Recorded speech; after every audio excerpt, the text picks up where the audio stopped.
The morning shift at Kepler Station started like any other. Captain Maria Santos walked through the central plaza, watching children playing near the fountain and parents heading off to work at the mining facility. The artificial sky was lit a soft blue, a programmable light that put the colonists at ease, despite being 300 light-years away. Santos checked her watch.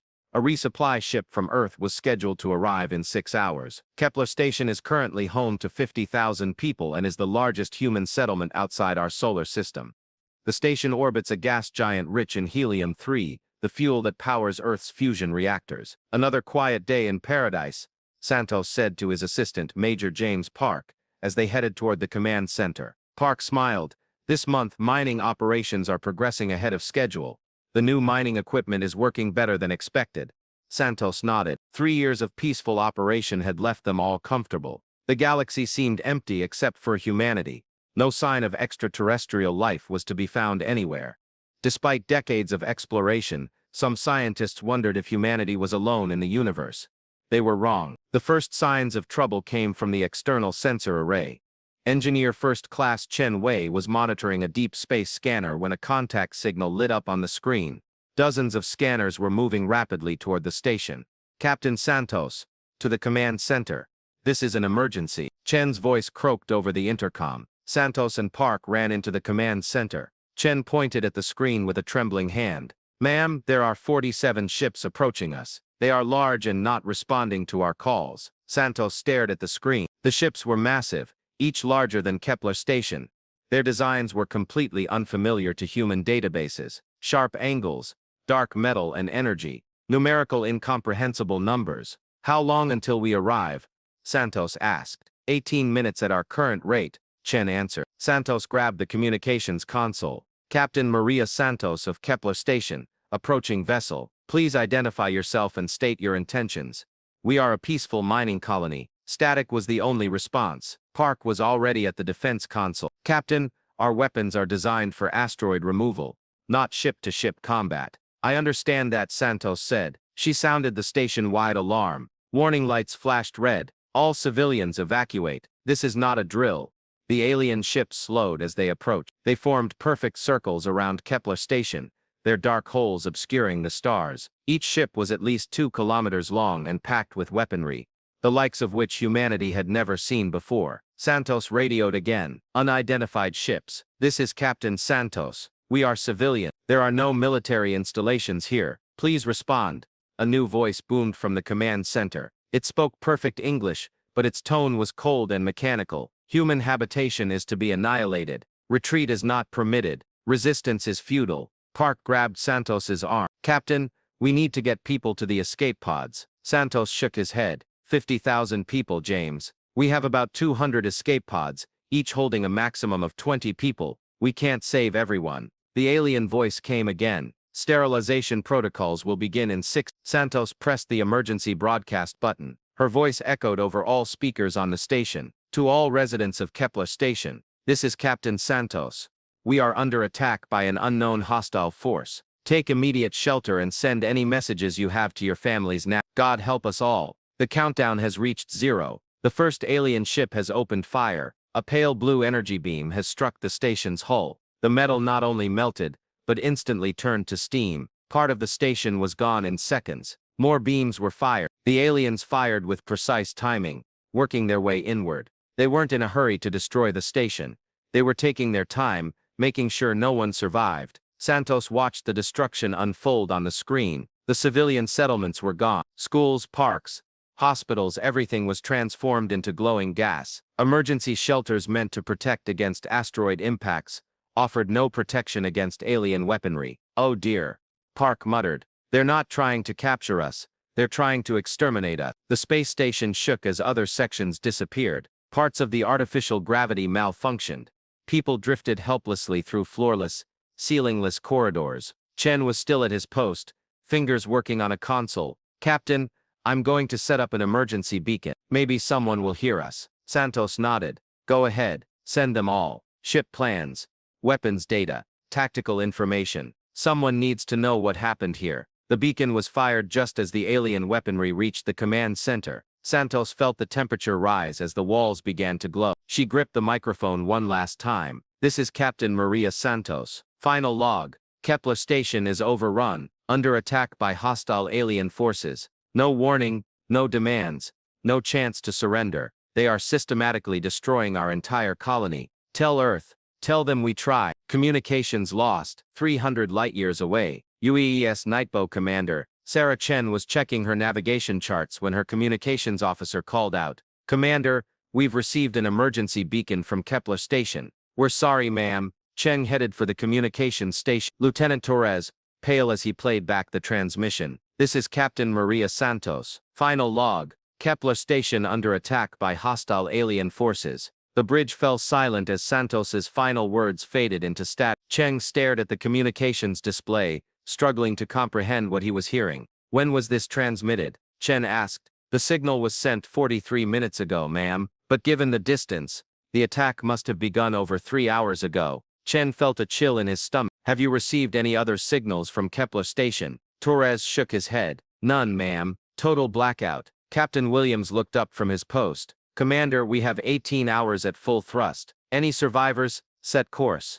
Chen ordered. Emergency speed. All hands. Battle position. The UES Nightbow was humanity's newest destroyer. Equipped with prototype engines and the fleet's most advanced sensors, it excelled in speed, stealth, and lethality. But she was built to fight human pirates and raiders, not alien weaponry. As the ship accelerated toward Kepler Station, Cheng studied the data from the emergency beacon. The alien ships were massive, and their technology far beyond human capabilities. Their weapons could vaporize metal in an instant. To make matters worse, they spoke English, which meant they had been watching humanity for some time. Commander, the tactical officer called out. We're analyzing the beacon data for a weapons signature. I've never seen this energy reading before. Chen nodded grimly. No one else has seen it. Lieutenant, they were dealing with something entirely new. Time passed slowly. Chen paced the bridge, checking all the data he had. The aliens hadn't given any warnings or demands, hadn't attempted to communicate beyond termination order. This wasn't conquest or plunder. This was annihilation. Commander, we're approaching Kepler Station, Williams announced. The long-range sensors were Jesus Christ. The main screen displayed Kepler base, or rather what was left of it. The great mining platform had been reduced to a slowly expanding cloud of metallic vapor. Chunks of debris, some still glowing red, drifted in loose orbit around the gas giant. Signs of life? Chen asked quietly. The sensor officer frantically worked at her console. None, ma'am. There was no sign of the escape pods. No sign of the intact sections. Everything was gone. Chen stared at the display. 50,000 people had lived and worked here, just yesterday. Now all that remained was cooling metal and empty space. Commander, we've detected a residual energy signature, the tactical officer reported. The alien weapon left a trail, a very distinctive pattern. Can we track it? Yes, we can. The trail is fading, but for now we can track it. The alien fleet departed about 2 hours ago, and appears to be heading towards the Century sector. Chen made a decision. The night of the UES would see just one ship take on an entire alien fleet. Logically, she should return to Earth and report what she found. I'll leave it to Admiral T to decide how to respond. But logic is not the problem when it comes to humans being dangerous. Follow that energy signature and chart a course, Chen ordered. We're going hunting. Commander Roberts, her first officer, approached. Sarah, that's an alien battle fleet. We don't know their capabilities, their numbers, their intentions, nothing. Chen turned to him, his eyes steely. I know their intentions, Marcus. I just watched them kill 50,000 civilians without warning. That's all we need to know. The bridge crew looked at the commander. They all knew what she was asking. The Nightborne were agile and well-armed, but they were originally designed for hit-and-run attacks on human spacecraft. The aliens had weapons capable of obliterating a space station in minutes. Ma'am, the tactical officer began. We have one advantage. Our stealth systems are completely different from what the aliens scanned at Kepler Station. They may not find us as easily as they found the station. Chen nodded. I hope so, Lieutenant. They think they know what humans are capable of, but they will soon be proven wrong. The UES looked away from the debris field that was once humanity's proud colony. Our engines blazed brighter, accelerating into the darkness between the stars, following in the genocidal alien trail. Behind us, the remains of the Kepler space station drifted slowly around the gas giant. There was no sound, no monument, no gravestone to mourn the 50,000 souls who had died without warning in the cold vacuum. But their deaths would not go unrequited. Commander Sarah Chen had made a promise in the silence of space. and she intended to keep it. The aliens had launched a war they did not understand, against an enemy they underestimated. They would soon learn why that was a fatal mistake. The UES Nightbow cut through space like a knife cuts through water. Her experimental quantum drive accelerated the ship far beyond its normal speed limit, but Commander Sarah Chen requested a further limit. In the engine room, Chief Engineer Kowalski monitored the temperature. It was rising into the red zone. "Commander, the drive is operating at 11–12% capacity." Kowalski's voice cracked over the intercom. "Any speed beyond this would risk core damage." Chen stared at the main display. The alien energy signature was fading with each passing second. How long could they maintain this speed? It would probably be 6 hours before they had to shut down for cooling. "But if we lose the signature, Chief?" "Keep increasing the speed." Lieutenant Torres was hard at work at the sensor station. The alien's energy signature was completely foreign to any human database. It had left a trail in space itself, distorting it to a degree that was nearly undetectable to human sensors. "Commander, we're losing the trail," Torres reported. The energy pattern was fading rapidly. Chen clung to his chair. "After 3 hours of tracking, we couldn't lose sight of the aliens anymore. Can you predict their path?" "We're working on it, ma'am." Torres ran calculations on the screen. Judging by their course and speed, they could be heading for several star systems. Wolf 359, Ross 128, or Stei Tau were the most likely. Commander Roberts approached Chen's chair. "Sarah, let's consider our options. We're a single ship fighting countless alien forces with superior firepower." Chen nodded, but didn't take his eyes off the screen. "What's the status of our weapons?" Tactical Officer Martinez checked his console. 2 forward plasma cannons, 4 missile launchers, and a defensive grid. Standard armament for a destroyer, to counter ships capable of vaporizing a space station in minutes, Roberts added quietly. Chen turned to his crew, 26 men. All volunteers, trained in deep space operations. They had families on Earth, dreams and hopes and futures. She was asking them to risk everything for revenge. "I'll be honest with you," Chen said. "We're probably wiped out here. These aliens have technology we can't match and numbers we can't fight. Anyone who objects to this mission, speak up now." The bridge was silent. Chen waited, giving them time to think. Finally, Torres looked up from his console. "Ma'am, my sister lives on Kepler Station. She was a teacher there." Martinez nodded. "My cousin worked in the mining operations." One by one, the crew members spoke up. Nearly everyone had a connection to Kepler Station. The colony was a source of pride for humanity, a symbol of its expansion into the galaxy. "Agreed." Chen's, "Find the aliens and make them pay." The next few hours passed in tense silence. The Nightborne's engines revved against the laws of physics, the crew searching for any trace of the alien fleet. Finally, Torres made a hit. "Contact. We're detecting an energy signature in the Wolf. Definitely alien technology." Chen leaned forward. "How many ships?" "It's hard to tell at this distance. At least 20, maybe more. They're in orbit around Wolf 359b. Roberts frowned. "That's a planet with a methane atmosphere. What do they need there?" "Maybe fuel," Chen said. "Or maybe they're waiting for something." Nightbow disengaged from quantum drive on the edge of the Wolf 359 system. The ship's stealth systems immediately activated, its hull acting as a mirror, reflecting the light of the background stars and masking its heat. "Passive sensors only," Chen instructed. "We do not want to alert you to our presence." Torres carefully operated the console. "We have detected 23 alien vessels, in standard orbit around the planet." The main screen displayed the alien fleet. Each ship was like a dark work of art, sharp edges and gleaming metal. They worked in perfect unison, as if they were part of a single organism. "Beautiful," someone whispered. "Beautiful, and terrifying," Chen replied. "What the hell are they doing?" Martinez stared at the tactical display. "They seem to be harvesting something from the planet's atmosphere. They're detecting a large amount of energy transfer." Chen nodded. "They're refueling. So they're going somewhere else." She paused. "Or someone was coming to meet them." As if awakened by her words, space distorted near the alien fleet. New ships appeared out of thin air, even larger than the first fleet. Massive dreadnoughts, far greater than anything humanity had ever constructed. "Oh," Roberts gasped. "How many?" Torres counted quickly. 47 in total. "We're intercepting communications between them, Commander. Can you translate?" "We're working on it."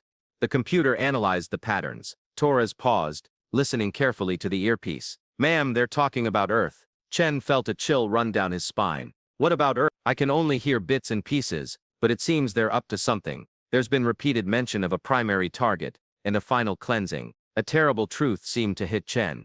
Kepler base wasn't the main attack. It was a test to gauge humanity's defenses. The real target was Earth itself. "How long would it take to refuel?" Chen asked. Martinez did the math. "At their current rate, Maybe 8 hours. 8 hours before the alien dreadnought fleet headed for Earth. The planet had defenses, but nothing built to fight such an enemy. The orbital platforms and defense stations would only be able to withstand the alien weaponry for a few minutes. Chen had made a decision that would have earned her a court-martial under normal circumstances. But this was not normal. Attack, she declared. Robert stared at her. Sarah, that's suicide. We can't fight that many ships. They couldn't fight head-on, Chen agreed. But maybe they didn't need to. She turned to Torres. You said our stealth systems are unlike anything they've seen before. How close can we get without being detected? Torres checked her reading. Unclear, ma'am. We're operating completely passively right now, and they don't appear to be aware of us. Martinez, what's the maximum range of our missiles? 50,000 kilometers with a standard warhead. But ma'am, our weapons won't penetrate their shields. Chen chuckled. Maybe they can't, but maybe they don't need to. She studied the tactical displays closely, searching for weaknesses. The ships are close together, sharing energy for refueling operations. What if they disrupted that process? Martinez went along with her idea. They could cause a feedback loop in their power grid. That's it. They didn't need to destroy their ships. They could just inflict enough damage to delay their departure. Chen explained the plan. The Nightbow would use its stealth systems to approach the alien fleet. If they could cause a cascading failure, they would target the energy transfer system, connecting the ship to the refueling operation. The idea that it might work was crazy enough, Roberts admitted. Or it might kill us all, Martinez added. Chen nodded. Probably both. But if they didn't try, Earth would perish. That was the only option. Nightbow stalked the alien fleet. Her stealth systems worked hard to conceal her presence. As she passed through the sensor shadows between the massive alien ships, Chen watched the rangefinder decrease. 100,000 kilometers, 75,000 kilometers, 50,000 kilometers. Still no response from the aliens, Torres whispered. At 30,000 kilometers away, individual details of the alien ship became visible. The hulls were covered in strange symbols that seemed to shift shape when viewed directly. Energy flowed between the hulls in streaks of pale blue flame. 25,000 kilometers. Missile range, Martinez reported. Chen observed the pattern of the energy flow. In the center of the formation was a massive ship that seemed to be coordinating a refueling operation. All they had to do was fire at that one. Target the central ship, Chen ordered. Fire all missiles. Mom, if you fire they'll know we're here, Roberts warned. I'm counting on you, Chen replied. 4 missiles lurched from the Nightborne's launch tubes, their engines blazing brightly in the blackness of space. For a moment nothing happened. The missile flew straight towards its target. Then the alien ship exploded and sprang to life. Point defense systems activated throughout the fleet, and energy beams were fired to intercept the missiles. 3 of the missiles were instantly destroyed and vaporized by the alien weaponry. The 4th, however, penetrated. A blinding flash of light struck the central ship's energy transfer array. For a moment it seemed like nothing happened. Then energy began to arc violently between the ships. The carefully controlled flow of power became a chaotic electrical storm. One by one the alien ships began to lose power. The perfect formation broke down, and the ships began to move away from the energy storm. The navigation system malfunctioned, and several small ships collided. But Chen had no time to celebrate. Dozens of alien weapons were approaching the Nightborne. Engine emergency, Chen shouted. We've got to get out of here. The Nightborne's quantum drive roared to life, and the ship accelerated at maximum speed, away from the alien fleet. An energy beam shot out from behind them like a finger of death, missing the human ship by a few meters. Damage report, Chen shouted. Damage control responded, saying the ship was still intact.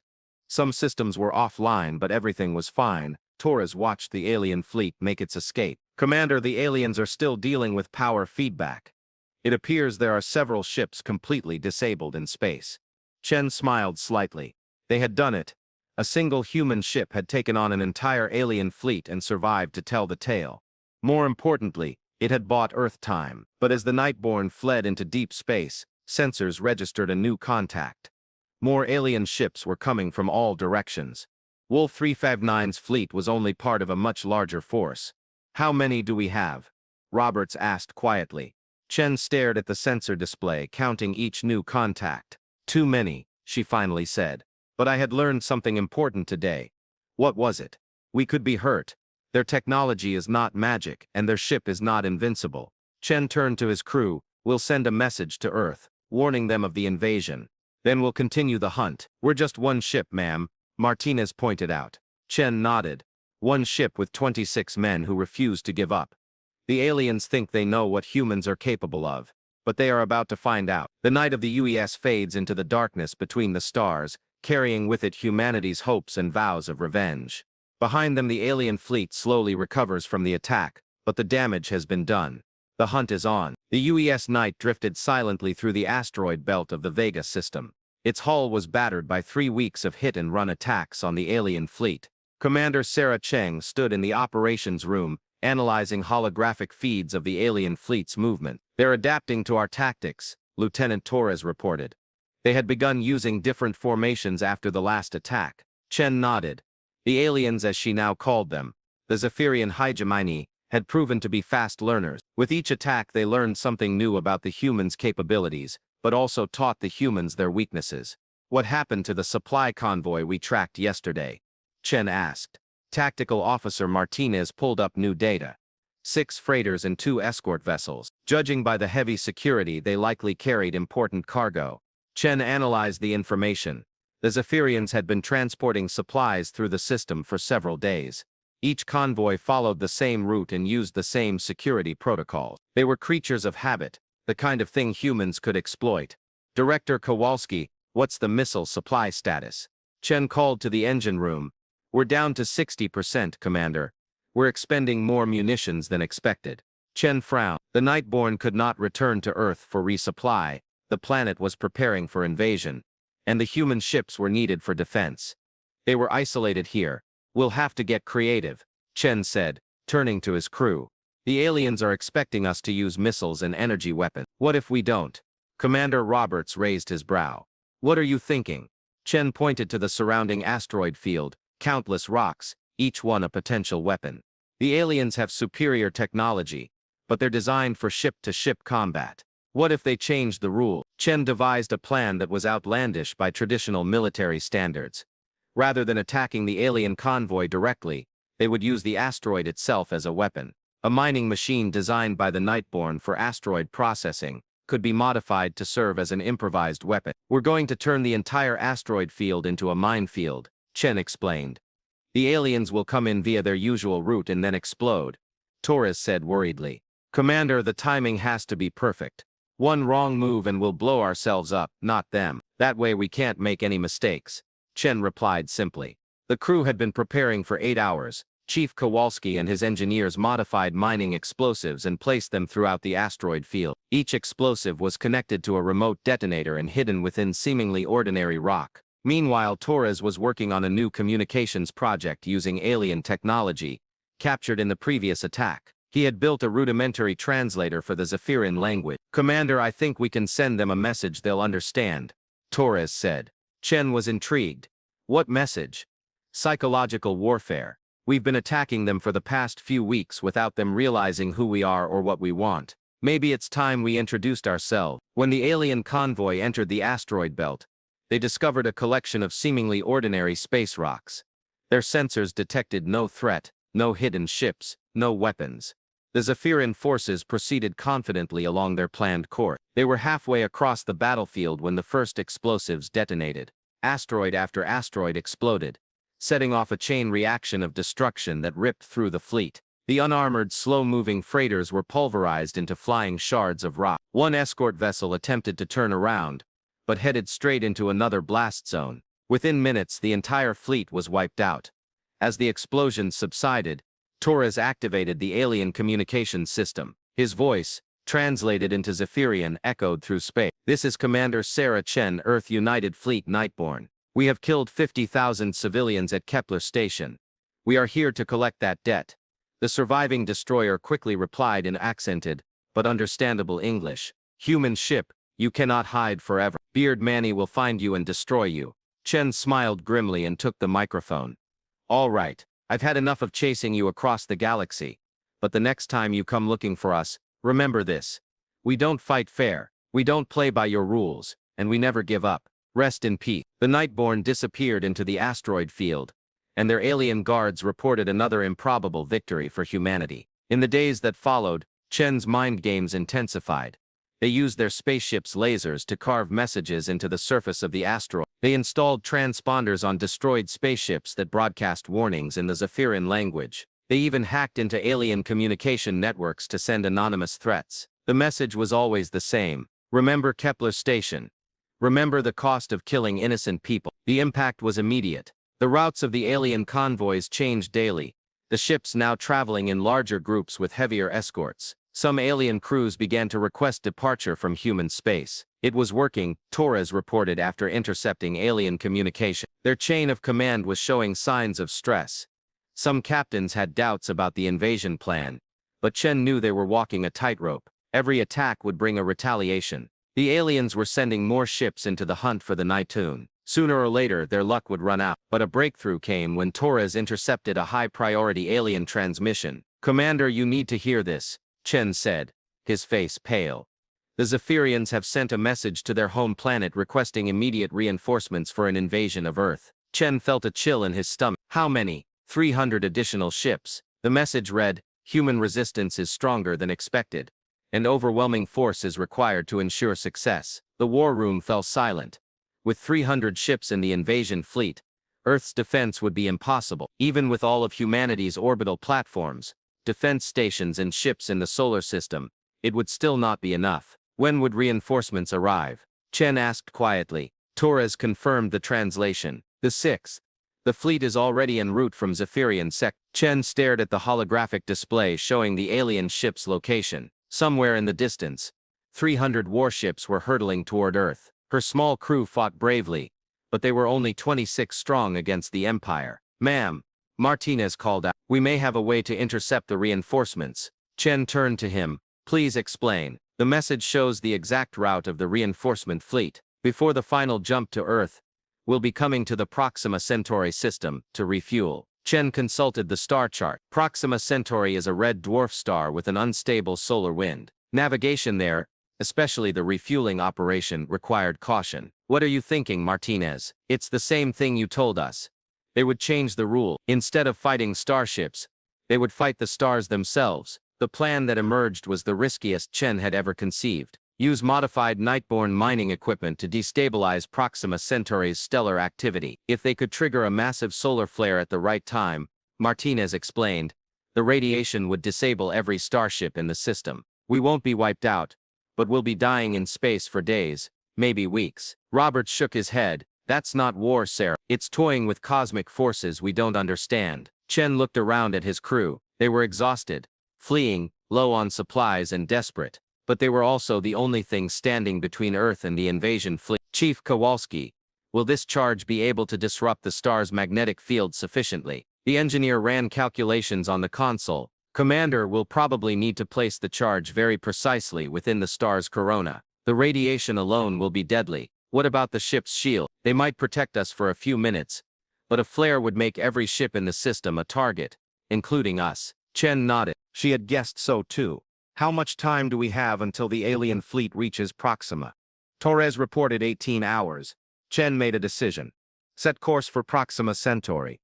All hands prepare for solar activity." As Nightbow accelerated toward the red dwarf star, Chen composed a message for Earth. It would be sent via a delay beacon to be delivered to Earth after the mission was complete. "Admiral Reed, this is Commander Chen. We have confirmation of a Zephyrian reinforcement fleet of 300 ships heading towards Earth. We are attempting to neutralize this fleet before it reaches the solar system. If we succeed, Earth will have a fighting chance. If we fail, well, we'll have done our best." She paused for a moment, thinking back to her crew, her ship, and the choices they had made. The aliens think they can scare humanity into submission. They think they'll be pressured into submission by superior numbers. But they're wrong. Humanity will not succumb. We will adapt, and we will never stop fighting. Remember Kepler Station. Remember what we're fighting for. A message. As Nightbow approached Proxima Centauri, a beacon was fired. A red dwarf star loomed before them. Its surface crackled with magnetic storms and solar flares. Somewhere beyond, 300 alien warships sped toward Earth. Chen took one last look at his crew. "All set." 26 voices answered in unison. "Ready, Commander? Now let's go teach these aliens what happens if they threaten Earth." The UES Night plummeted into Proxima Centauri's burning heart, carrying the hopes of humanity, and the hope that sometimes the smallest ships can cast the longest shadows. The UES Night shivered as it entered Proxima Centauri's outer atmosphere. The corona of the red dwarf star crackled around the ship, sending waves of radiation through its shields. Commander Sarah Chen clung to her chair as the bridge displays flashed and sparked. Shield strength was at 60% and falling, Chief Engineer Kowalski reported. The ship's temperature was rising rapidly. Chen watched the main display, which showed the surface of Proxima Centauri boiling with a geomagnetic storm. Solar flares erupted constantly, sending streams of charged particles spewing into space. It was like jumping into a dragon's mouth. "How many hours until the alien fleet arrives?" Chen asked. Lieutenant Torres checked his calculations, struggling to stabilize his instruments in the electromagnetic chaos. 4 hours, Commander. They will exit hyperspace at the edge of the system and approach the star to refuel. Chen nodded. It took 4 hours to plant the explosives and get them into position. 4 hours to turn the star into a weapon. Martinez, how are the targeting calculations working? Tactical Officer Martinez frantically ran simulations on his console. A star's magnetic field is incredibly complex. The explosives need to be precisely positioned to create the resonant cascade. The plan was theoretical at best. By detonating modified ore at a specific point in the star's corona, they would destabilize the magnetic field and trigger a massive solar flare. The radiation from the flare would shut down all electronic systems within a radius of several million kilometers. "Commander, we are approaching the initial deployment point," Navigator Williams announced.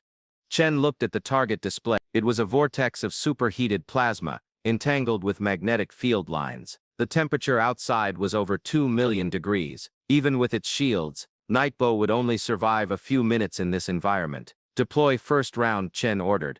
Chief Kowalski activated the ejector. A modified mining charge, now covered in additional shielding and equipped with a quantum transmitter, drifted away from the ship, sinking deeper into the corona until it reached the optimum detonation point. "Fire 1, Kowalski reported. "Signal strength, good." Nightbow moved to the next position, fighting against the deadly embrace of time and the stars. The shields were deteriorating faster than expected. The radiation from the red dwarf was different from what was recorded in the database. It was more intense and chaotic. Kowalski warned that the shields were at 30% strength. The hull was showing signs of damage. Chen could feel heat leaking from the bulkheads. The air itself seemed to glow orange, but they still needed to drop 7 more explosives, and the alien fleet was approaching. "Deploy the second charge," she ordered. The charges were placed one by one throughout Proxima Centauri's corona. With each charge, they traveled deeper into the star's treacherous atmosphere. By the time the 8th and final charge was deployed, the Nightborne's shields were down to 5% and failing. "Get out of here," Chen ordered. The ship's engines roared as it rose from the star's surface. 8 quantum beacons behind it pinpointed the location of explosives, ready to detonate on command. Kowalski warned them that the shields would fail in 30 seconds. Williams pushed the engines beyond their safe limits. The Nightbow crawled out of the corona, its hull glowing red with intense heat. Alarms rang throughout the ship as systems overloaded and failed. "We cleared the planet's atmosphere with seconds to spare." The ship drifted through space, the crew gasping for breath as they checked for damage. Damage reports indicated the hull was in good condition. "We were experiencing multiple system failures, but we were still alive." Chen breathed a moment of relief. Then the wait began. 2 hours later, space distorted at the edge of the system. The Zephyrian reinforcements fleet appeared in perfect formation. 300 warships of all sizes, from agile destroyers to massive dreadnoughts. Their black hulls glowed in the red light of Proxima Centauri. "Oh my God," Roberts muttered. "Look at it all." The alien fleet was a terrifying sight. Each ship was a masterpiece of destructive engineering, loaded with weaponry enough to destroy a city. Combined, they had enough firepower to reduce Earth to ashes. Chen gazed upon the tactical display as the alien fleet approached the star. Their formation was perfect, their movements synchronized. No fear or hesitation. To them, this was simply a routine refueling stop before the final assault on humanity. They began the refueling operation. Martinez reported, "All ships connecting to the stellar collection array." It was the moment Chen had been waiting for. The alien ships were stationary, fueled directly from the star's plasma streams. Their shields were configured for radiation protection, not combat. They were vulnerable. "Torres, open up communication with the alien fleet," Chen ordered. "Ma'am, they'll know we're here the moment we communicate." "I'm counting on you." The comms line crackled to life. Chen's voice echoed through space, translated into Zephyrian by Torres's improvised system. "Attention Zephyrian fleet, this is Commander Sarah Chen of the Earth Alliance fleet, Nightbow. We are refueling at a planet rigged with explosives.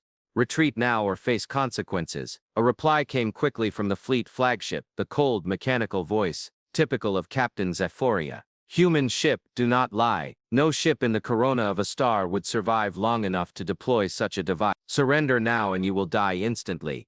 Chen chuckled.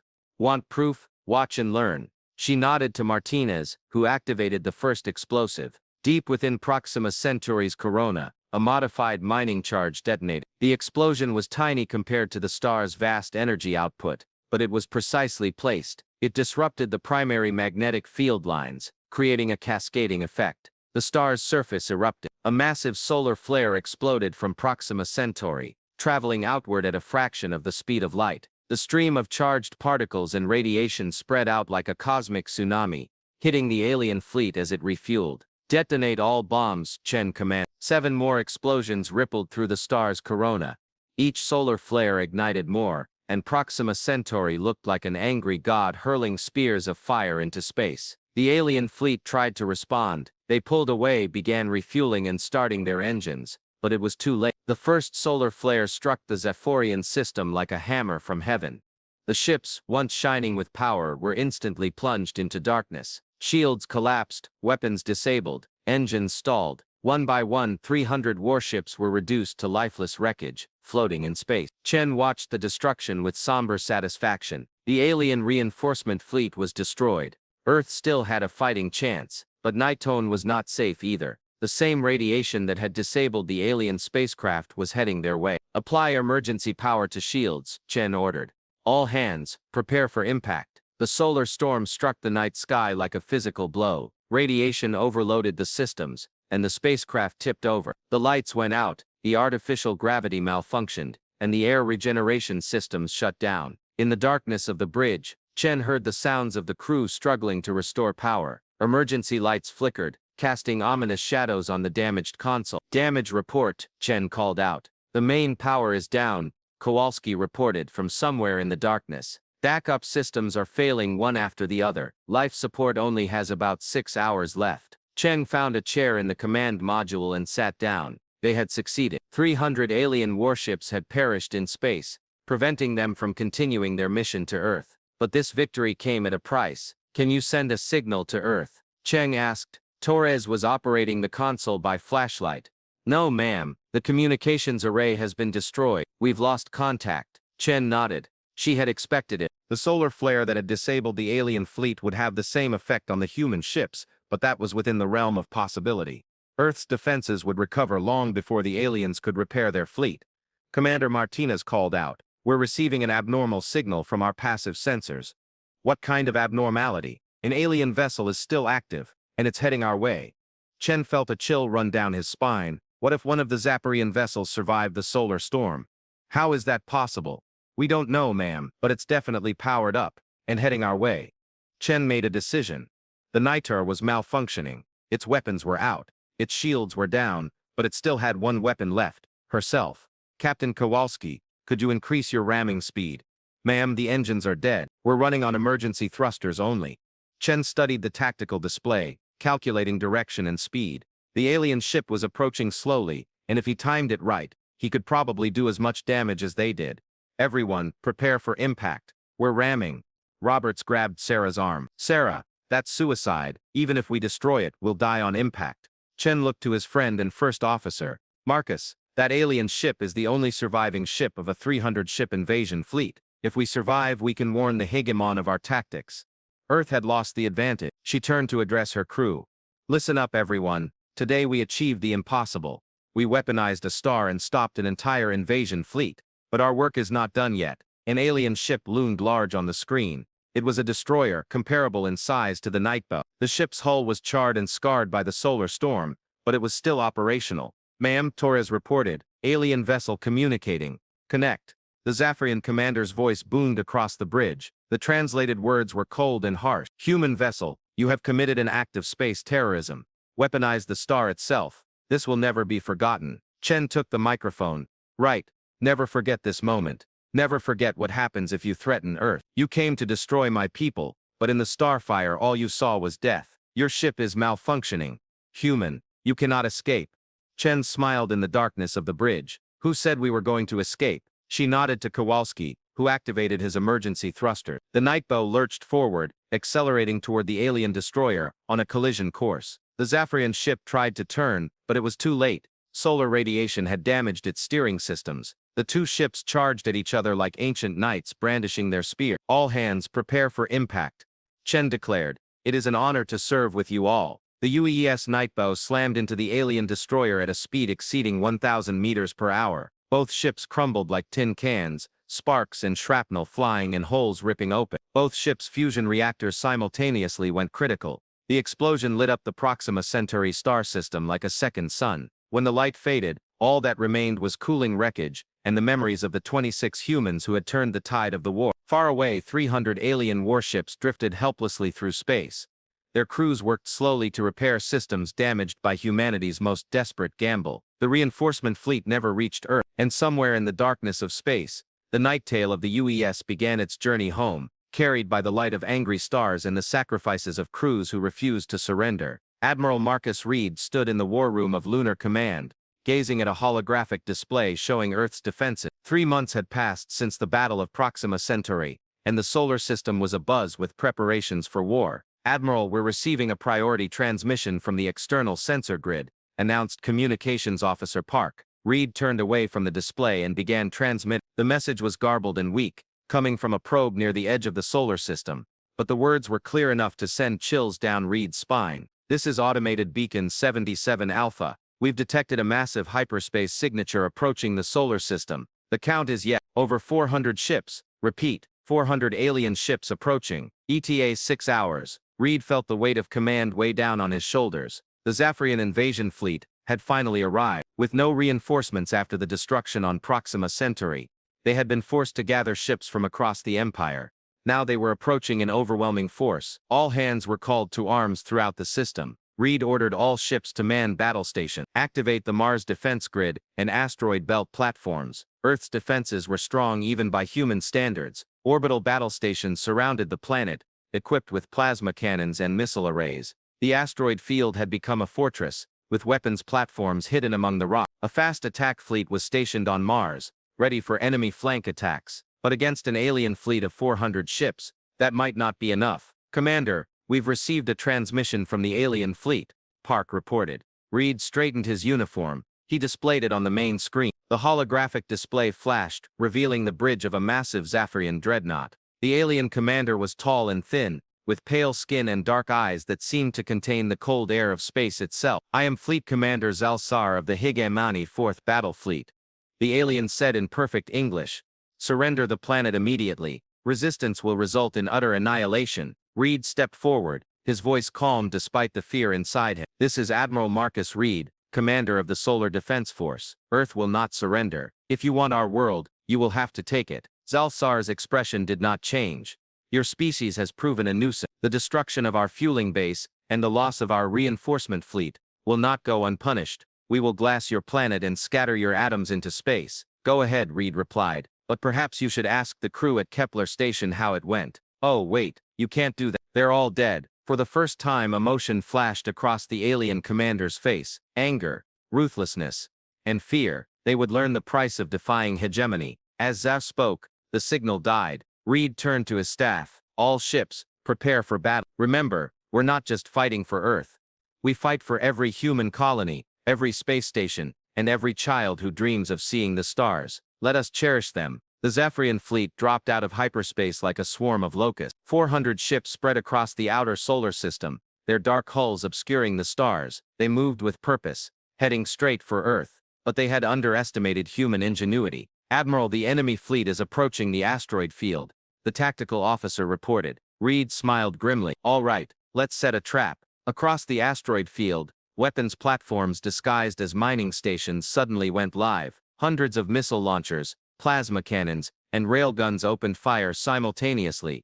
The space between Mars and Jupiter lit up with weapons fire. Expecting minimal resistance in the outer planetary system, the Zasaria fleet walked right into the killing field. Caught off guard by the intensity of human firepower, the Zasaria fleet instantly exploded several ships. However, the aliens responded swiftly. Their counterattack was devastating, reducing the asteroid base to a cloud of glowing steam. The initial surprise attack was over in minutes, and the Zafrian's discipline was back in order. The first wave of defensive positions have suffered heavy losses, the tactical officer reported, but our attack is exceeding our expectations. Reed nodded. The asteroid field's defense systems were designed for delaying actions, not winning battles.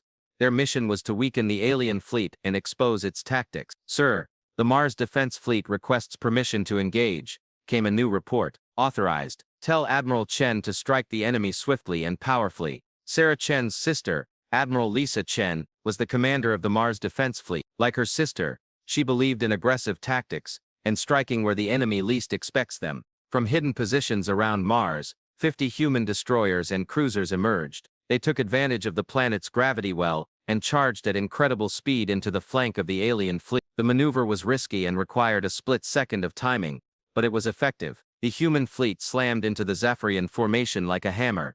Their weapons, designed for close-range combat, ripped through the alien ship's hulls at point-blank range. Several Zafrian dreadnoughts came under attack from multiple directions, their shields overloaded by the concentrated fire. However, victory was short-lived. The alien fleet's overwhelming numerical superiority began to take effect. Even the bravest human ships were no match for the firepower of the Zafrian ships. One by one, the Martian fleet began to retreat toward Earth. Admiral, the alien fleet is breaching our outer defenses, the tactical officer reported. They would reach Earth orbit within 3 hours. Reed watched the battle screen intently. The human forces had put up a fierce battle, destroying over 60 alien ships, but more than 300 Zafrian ships were still heading toward Earth. Activate the lunar defense grid, Reed ordered. Place all orbital platforms on full alert and send a recall signal to the Deep Space Patrol. Across the outer planetary system, human ships began retreating toward Earth. They fought a run for their lives, using hit-and-run tactics they had learned from studying Nightbow's final report. The aliens continued their pursuit, but now they were acting cautiously. They respected the unpredictability of humans. As the fleet approached Earth, the planet's defenses went into full swing. Orbital platforms teemed with weapons, their fire tracking the approaching alien ships. Hidden missile silos on the moon opened up, revealing tubes capable of firing projectiles at a significant fraction of the speed of light. But the real surprise came from an unexpected source. Admiral, we've received a transmission from an outer system, Park announced excitedly. It's not from one of our ships, he said over the line. Several alien ships appeared on the main screen, but the Zahirian was nowhere to be seen. These ships were sleek and elegant, with hulls that shimmered like water. Hello, people of Earth, came the message. The voice was beautiful, almost musical. I am Lyra, commander of the Aquatic Alliance. I'm here to assist you in your fight against the hegemony. Reed stared at the screen. You are not, Zaprion, not at all. The hegemony has oppressed our people for centuries. When word of your resistance spread, our council voted to intervene. The galaxy waits to see if this tyranny can be defeated. More ships appeared on the sensors, dozens of different designs, representing species Reed had never heard of, all moving toward Earth. How many ships? Reed asked quietly. 407 from 112 species, came the reply. They were all volunteers committed to ending the expansion of hegemony. Reed felt a surge of hope in his heart. Humanity was not alone after all. The combined fleets rendezvoused in Earth's orbit, and the final battle began. Zephyrian dreadnoughts traded fire with the alien alliance, and the human fleet sprinted between the Titans like wolves swarming a bear. The space around Earth became a swirl of energy beams, explosions and debris. Fleet Commander Zalthar watched from his flagship as a seemingly certain victory slipped away. Humanity had allies, even those species whom Zalthar had thought had cowered in fear. Worse, human tactics were spreading. Alliance ships were beginning to employ the same unpredictable maneuvering that had made the Nightbow so dangerous. Commander, we have received a priority transmission from Hegemony Command, the communications officer reported. Zar activated his comms network, hoping for reinforcements or new orders, but all he heard was chaos. Fleet commanders, this is Hegemony Central Command. We are under attack from multiple fronts. The Aquatic Coalition has launched a full-scale rebellion. The Crystal Collective has declared independence. Fleet movements were being disrupted throughout the Empire. All invasion forces were ordered to immediately return to the defense of the Hegemony sector. Zar stared at the message in disbelief. Humanity's resistance had sparked something great. Across the galaxy, oppressed species were rising up against their hegemonic overlords. Sir, what are your orders? Asked the tactical officer. Zalfor surveyed the raging battlefield surrounding the planet. His fleet is being torn apart by the combined forces of humans and aliens. Even if we win here, the Empire will be in flames when we return. Signal to the fleet, he said. Retreat. The order was broadcast across the Zafrian fleet. One by one, the alien ships began to withdraw from the battle. They formed a retreat and activated their hyperspace drives, but Admiral Reed's hand did not stop. Pursue and intercept all ships, he ordered. Do not allow an orderly retreat. Human and allied ships pursued the retreating Zephyrian ships to the edge of the solar system, attacking stragglers and damaged ships. By the time the alien fleet escaped into hyperspace, fewer than 200 ships remained. A celebratory mood ensued in Earth orbit. Human fleets flew alongside their alien allied fleets, exchanging greetings and stories of battle. The naval coalition brought not only military aid but also intelligence from across the galaxy. The hegemony empire was crumbling. Commander Lyra explained to Admiral Reed. Your resistance at Kepler Station, the destruction of the reinforcement fleet, and this victory have led dozens of species to rebel. The galaxy is free. Reed thought of Commander Sarah Chen and the crew of the Nightbow. 26 men who refused to be defeated, who used their ships as weapons, and whose courage became legend. Commander Lyra, there's something you need to know. The true heroes of this war are not here to see victory. They lost their lives in desperate circumstances on a planet called Proxima Centauri, Reed said. Lyra nodded solemnly. Their stories had already spread across the galaxy, stories of ships that sacrificed themselves to protect their homeworld, ships that turned stars into weapons. Many species now call it the greatest military action in the galaxy's history. Reed smiled sadly. They were probably laughing too, just doing their job. As Earth began to rebuild and formalize relations with its new allies, stories of that night on the UES continued to spread. Human navies gave lectures on asymmetric warfare based on Chen's tactics. Allied species studied human psychology to understand why 26 men could stand against the Imperium. But perhaps the most fitting memorial came from an unlikely source. The Zephyrian survivors, scattered and defeated, brought a new word to their language. Shuri means courage in the face of impossible odds. It was a word spoken across the stars, longer than empire, a reminder that sometimes the smallest ship casts the longest shadow, and that those who fight for freedom never truly die. The war was over, the galaxy was free, and somewhere in the darkness of space, the spirits of the UEES Nightborne sailed on, guided by the light of distant stars and the unwavering determination of humanity to never succumb.